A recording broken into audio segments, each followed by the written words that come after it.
সবাইকে আপনারা সবাই কেমন আছেন? আশা করি সবাই খুব ভালো আছেন। আমিও বেশ অনেকটা ভালো আছি। সকালবেলা ঘুম থেকে উঠে ডাল সিদ্ধ বসিয়ে দিলাম। মসুর ডাল একটু ভর্তা করব। বাসায় বাজার নেই বললেই চলে। শুধু মাংস আছে, শুটকি আছে, কাঁচা বাজার নেই। তাই ভাবলাম যে আজকে একটু মসুর ডাল ভর্তা করে নেই। আর হচ্ছে আমি একটু রংপুর মেডিকেলে যাব। আজ শ্রদ্ধার বাবা আজকে সকালবেলায় লালমনিরহাটে গেছে। শ্রদ্ধা ঘুম থেকে ওঠার পরে দেখলো যে ওর বাবা নেই। ও আমার সঙ্গে একদমই দুষ্টুমি করতেছিল, কারণ ওর ঘুম থেকে উঠে ওর বাবাকেই চাই। যাই হোক, তারপর ওর কাছে কিছুক্ষণ বসে থাকার পরে দিকে আমি কিছু কাপড় ভিজিয়ে রাখছিলাম, শ্রদ্ধার বালিশের ওয়ার, কাঁথা, বিছানার চাদর, সেগুলো হচ্ছে পরিষ্কার করতে হবে। আর কালকে হচ্ছে রাতে বৃষ্টি হয়েছিল, এই জন্য ভাবলাম যে পরিষ্কার করে ব্যালকনিতেই দিয়ে যায়।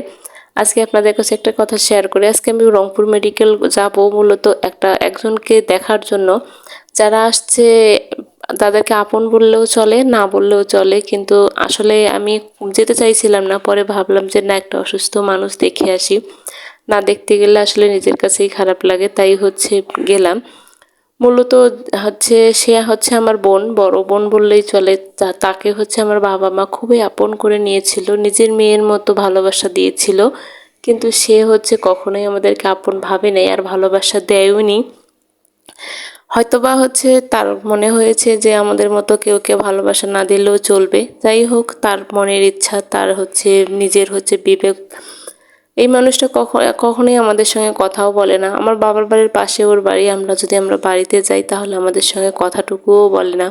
এমন স্বার্থপর একটা মানুষ। শ্রদ্ধামণি সিজারিংয়ের পর আমি আমার বাবার বাড়িতে গেছিলাম। শ্রদ্ধামণি সিজারের 20 দিন কি 24 দিন পর হচ্ছে দুর্গাপূজা ছিল, আমি সেখানে গেছিলাম। আমার মেয়েটাকে দেখতে পর্যন্ত আসি নাই, আমার সঙ্গে কথাটা পর্যন্ত বলে নাই। এইরকম স্বার্থপর মানুষকে কিন্তু দেখতে যাওয়াটাও নিজের বিবেকে বাধে, কিন্তু তারপরও গেলাম। এমনকি বাড়িতে যে আমি যাই পূজা বা মেলাতে, ওর সঙ্গে দেখা হলেও আমাদের সঙ্গে কথাটুকুও বলে না। এমনকি ওর হাজব্যান্ডও কথা বলে না, ওর মেয়েটাও কথা বলে না। সেটা তার নিজের মনের ইচ্ছা। অনেকবার ভাবছিলাম যে যাব না। শ্রদ্ধার বাবাকে বললো যে তোমার যদি ইচ্ছা হয় তুমি যাও, কিন্তু নিজের কাছে মনে হয় যে যে মানুষটা আমাদেরকে মানুষই মনে করে না, তাকে কিভাবে দেখতে যাব। যাই হোক, সব কিছু রাতে ভাবার পর ভাবলাম যে না, আজকে সকালবেলা একটু যাব। তাই সকালবেলায় যে একটু ডাল ভর্তা করে নিলাম তাড়াহুড়া করে। ডিম ভাজি করে ডাল দিয়ে খেয়ে নেবো। শ্রদ্ধার বাবার জন্য একটু শুটকি ভর্তা করে নিয়েছি। শ্রদ্ধার বাবা হচ্ছে শুটকি ভর্তার ডাল দিয়ে খেয়ে নেবে, আর বলছে যে আসার সময় বাজার করে নিয়ে আসবে। আর কয়েকদিন থেকে লালমনিরহাটে যাওয়ার কারণে আসলে বাজার ঠিক মতো করতে পারতেছিল না। আমিও তাই খুব একটা চাপ দেইনি।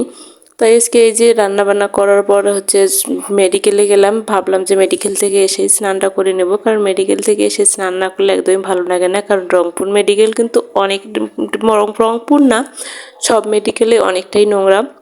এদিকে রাইস কুকারে ভাত বসাই দিয়েছিলাম, কিন্তু রাইস কুকারটা যে আমার নষ্ট হয়ে গেছে একদমই বুঝতে পারিনি।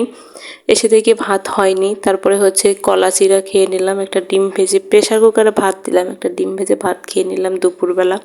তো আজকের মতো এই পর্যন্ত। সবাই ভালো থাকবেন, সুস্থ থাকবেন, টাটা। এই কামনা করে আজকের ভিডিওটি এখানেই শেষ করছি।